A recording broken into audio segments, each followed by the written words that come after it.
ମୁଁ ସ୍ମିତା ଆପଣ ସମସ୍ତଙ୍କୁ ସ୍ୱାଗତ କରୁଛି ଲର୍ନ ଇନ୍ ପାଇପଲାଇନ ଚ୍ୟାନେଲକୁ। ଏହି ଚ୍ୟାନେଲରେ ଆମେ ପାଞ୍ଚ ଧାଡିରେ ମହାପୁରୁଷଙ୍କ ଜୀବନୀ ବିଷୟରେ ଜାଣନ୍ତି।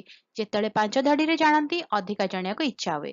ଯଦି ଅଧିକା ଜାଣିବାକୁ ଇଚ୍ଛା ଅଛି କମେଣ୍ଟରେ ଜଣେଇବେ। ଆମେ କଣ କରିବା ନା 10 ଧାଡି 15 ଧାଡି ବା ଲମ୍ବା ଏସେ ମହାପୁରୁଷଙ୍କ ବିଷୟରେ ନେଇକି ଆସିବା। ତାହେଲେ ଆଜିର ଭିଡିଓରେ ଆମେ ଜାଣିବା ଆଉ ଜଣେ ମହାପୁରୁଷଙ୍କ ଜୀବନୀ ମାତ୍ର 5 ଧାଡିରେ। କଥା ହେବା ଓଡ଼ିଶାର 5ଟି ଶ୍ରେଷ୍ଠ ମନ୍ଦିର କ୍ଷେତ୍ର। ପ୍ରଥମ, ପୁରୀ ଜଗନ୍ନାଥ ମନ୍ଦିର। ପୁରୀର ଜଗନ୍ନାଥ ମନ୍ଦିର ଭାରତର ଚାରିଧାମ ତୀର୍ଥସ୍ଥଳ ମଧ୍ୟରୁ ଗୋଟିଏ।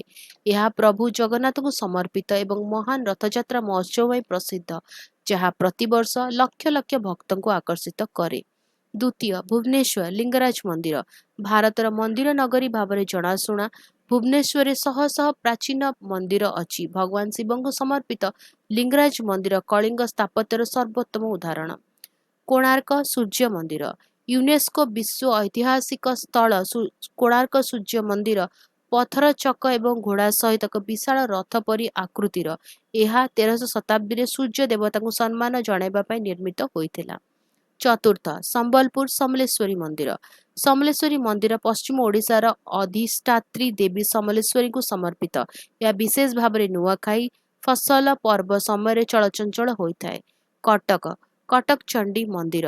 କଟକ ଚଣ୍ଡୀ ମନ୍ଦିର ଚଣ୍ଡୀଙ୍କୁ ଉତ୍ସର୍ଗୀକୃତ, ଯାହା ସହର ରକ୍ଷକ ବୋଲି ବିଶ୍ୱାସ କରାଯାଏ। ଏହା ଏକ ପ୍ରମୁଖ ଆଧ୍ୟାତ୍ମିକ ଏବଂ ସାଂସ୍କୃତିକ କେନ୍ଦ୍ର, ବିଶେଷ କରି ଦୁର୍ଗା ପୂଜା ସମୟରେ।